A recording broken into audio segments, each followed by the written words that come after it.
Welcome everyone. I hope everyone, wherever you are on our wonderful, beautiful planet called Earth, I hope you're having a blessed, wonderful, peaceful, delightful day. Looking at the title, my discussion is what I like, not you, not my mother, not my father, what I like about the Catholic Church. There are some, now I'm a Baptist or Protestant. I've been a Baptist all my life, but on some occasions I have been invited to go to the Catholic Church, and I've been there a number of times within the last several years. So I'm going to tell you what I like, what I find enjoyable about my experience there. Number one, the Catholics, they seem very reverent. When I walk in that Catholic church, they seem like they have a fear and a respect for the Almighty. In my church that I go to, I see cell phones. When I go to the Catholic church, I don't see not one cell phone out. Now, if I do, which I rarely have seen, they may take out for a couple seconds and put it back away. When I go to my church, I see the people texting, whatever, playing with their cell phone while people sing a song, while the pastor preaching. They had their cell phones out for a substantial amount of time, not no 1 or 2 seconds.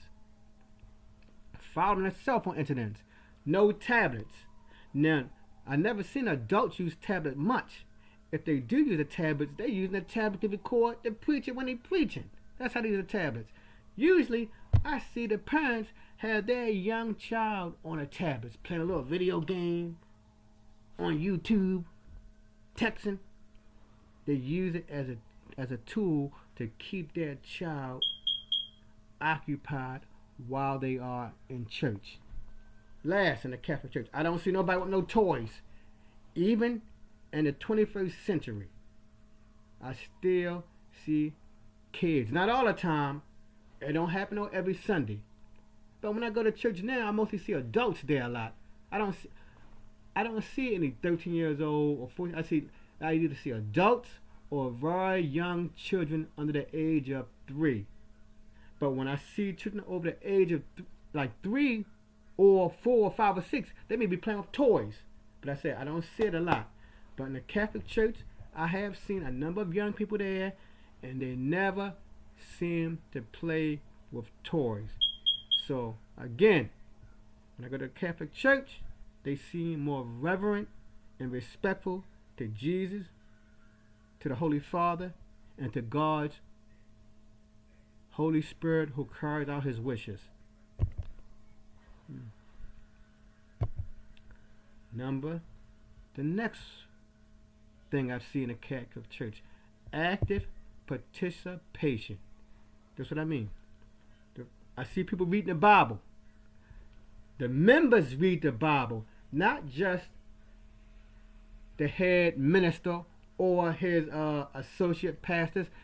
In the Catholic Church, the actual lay people get up and go to the pulpit and read the Bible. And they just don't read from one book of the Bible like John. They may read from the book of John, Jeremiah, Exodus. They read from multiple books, or they read multiple times in the church. Now, it's just that same one person, but every Sunday or whenever I go to the Catholic Church, it's always a different person who's reading those Bible passages. Next, what I mean by carry the Bible. Soon as the priest entered the church, every time the priest entered the Catholic Church, he and some members, he had the Bible in his hand. He walked from the opening door all the way down to the pulpit, holding the Bible up high, reverent to God. Next, the Mass. Now, if you go to the Protestant church, we call it Holy Communion. The Holy Communion is presided over mainly by the head pastor and associate pastors. But at the Catholic Church, it's not just the priests who participate in the Mass. Like of everything else, it's the regular members. The priest, he's not the only one who give out the bread. Right beside him, either on his left or right, there's a normal, regular member there who also giving out bread. Then at the end of the church, there are 2 other members there who holding, the veil or the cup to symbolize the blood. So the Catholic members, they have heavy participation with that priest. Then, this piggyback on what I said earlier, walk with the priest. What I mean by walk with the priest, I told you earlier.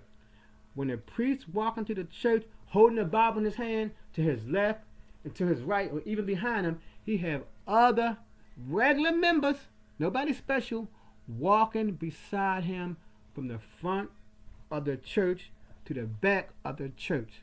So, with the Catholic Church, heavy member participation, not just the priest who's running the show. It's friendly there. Now, members greet each other. In every Catholic church, they take a few minutes during service to say hello, to shake somebody's hand, to give somebody a hug. When I was growing up in my Baptist church, we used to do that with my old pastor. But when my old pastor passed away and a new pastor came, in my particular church, we no longer say hello, how you doing. We no longer walk around, give each other a handshake. We used to do it. And when I go to many other Protestant churches, I don't see them doing that either. The members don't greet each other, whether it's the Apostolic, the Presbyterian, the Protestant, or even at a Seventh-day Adventist church. I do not see members greeting each other, saying hello, how you doing, I hope you had a blessed week. The Catholic Church, no matter what Catholic church it is, they will always take a few minutes, 5 or so minutes, to greet each other. The priest is personable. This is piggyback on what I was saying earlier, in earlier little discussions. The priest, he always is accompanied by regular members. When he's doing a mass, when he's walking into the church, when he's walking out the church, he has members beside him. Now, the only time he take that seat of honor is when he sit down in his priestly chair, like in a Protestant church. Like the pastor, the bishop, they have that special chair. The Catholic priest, he also have a special chair where it's just him and other pastors. But other than that special chair, when he's walking around, he have other members with him all the time. Alright, next, finance. If you've been to a Protestant church, like I said, whether it's Presbyterian, Seventh-day Adventist, Apostolic, whatever, we always seem to be crying about money. I need y'all to give $50 today. I need y'all to give $10 a day. Always crying about money, telling you how much of your money you should give. And they always like to talk about that 10th. Give that 10%. But they never talk about those commandments.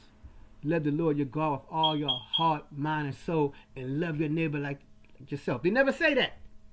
All they talk about is give your 10%.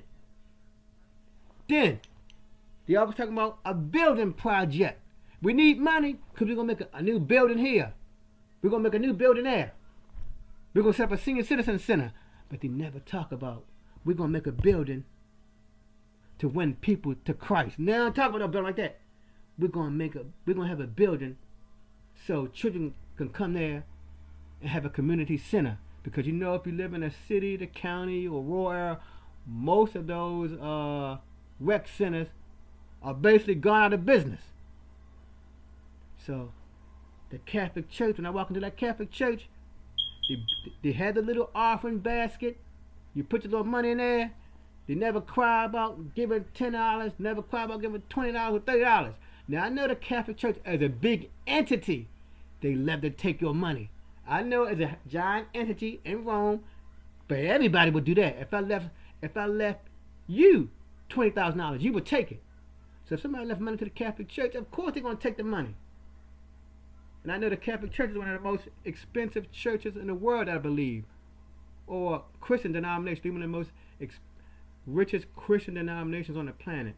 But I'm just talking about my local Catholic church. They don't be crying about no projects. They don't be crying about how much you should give. They just say, you give what you can and enjoy the service. preaching. Now, in the Catholic Church, it seems like there's a restraint. The priest or the father, he only going to talk for about 20 minutes or 15 minutes. And that's it. When he's done, he go and sit down. Now, I don't mind as a person if he took an extra 10 minutes to talk about something else. I don't mind that. But when you go to the Protestant church, there's nothing wrong with preaching 30 minutes. Like at my church, the pastor preached for exactly 30 minutes. But after 30 minutes, he talked about everything under the sun for another 30 minutes. Another one. He talked about the football game. He talked about the NBA. And when they preaching a sermon, the pastor, he would read about 10 or 3 verses. But when they start preaching, he may be talking about Lazarus. He may read the whole Lazarus story. He may talk about Lazarus for 5 minutes. Then all of a sudden, he's going to jump about the woman who committed adultery. Then he start talking about the blind man who Jesus gave sight to. Then he start talking about when Jesus walked on water. They never stick to what they was preaching. Like for instance, I'm a math teacher. If I'm teaching quadratic equations that day, I better just stay on quadratic equations.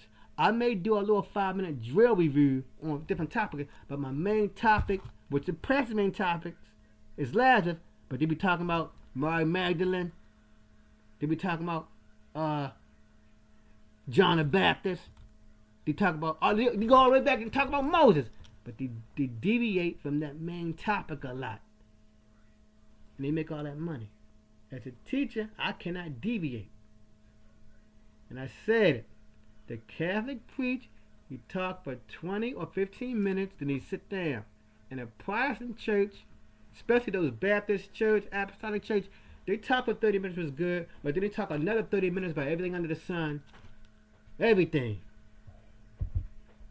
Alright, the service time. One thing I like about the Catholic Church is 1 hour.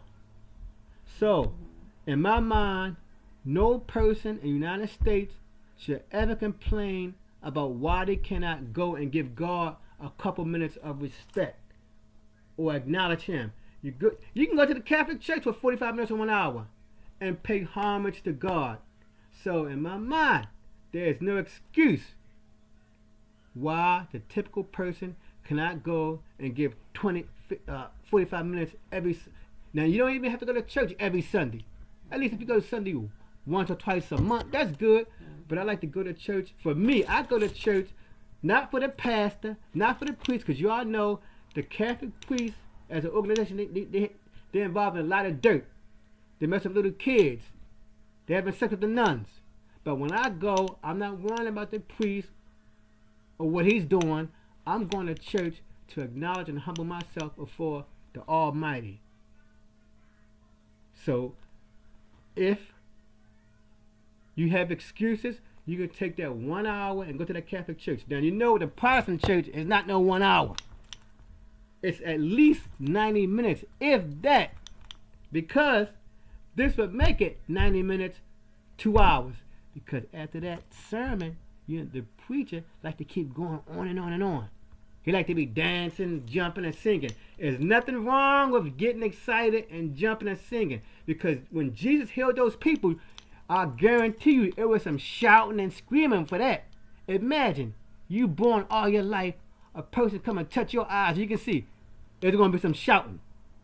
There's going to be some screaming. There's going to be some dancing. Imagine your brother is dead in a tomb for 4 days. He come and raise your brother out that tomb. Oh, he not a zombie. He's complete. It's going to be some yelling, some singing, some shouting, and some dancing. So even back in Jesus' day, the people was yelling, screaming, and shouting. And if you read the Bible like I do, even the Old Testament, God said, make a joyful noise. I know some churches, they quiet, but God said, make some noises. And I read the Bible. If you read the book of Revelations, in heaven, them angels are some noisy creatures. They yelling, screaming, shouting. Holy, holy, holy is the one who's sitting on that throne. So, like I said, the Catholic Church, the time is about 1 hour to 45 minutes. Protestant Church, 90 minutes to 2 hours or more. And the 2 hours or more because of the preacher for the entertainment value. There's nothing wrong with the entertainment value because Jesus, you can say he was an entertainer too. So, my good people, those are the reasons why I love the Catholic Church. The time constraints, they don't hold you forever.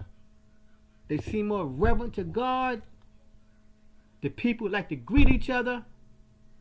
They don't beg you for your money at the temple. Those are my reasons.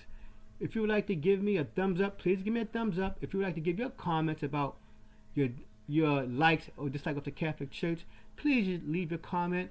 If you would like to subscribe to this channel to hear about my future contents on the Bible, please subscribe. May you read your Bible, continue praying, and thank God for all the blessings that he give you all. You all have a wonderful day. Goodbye.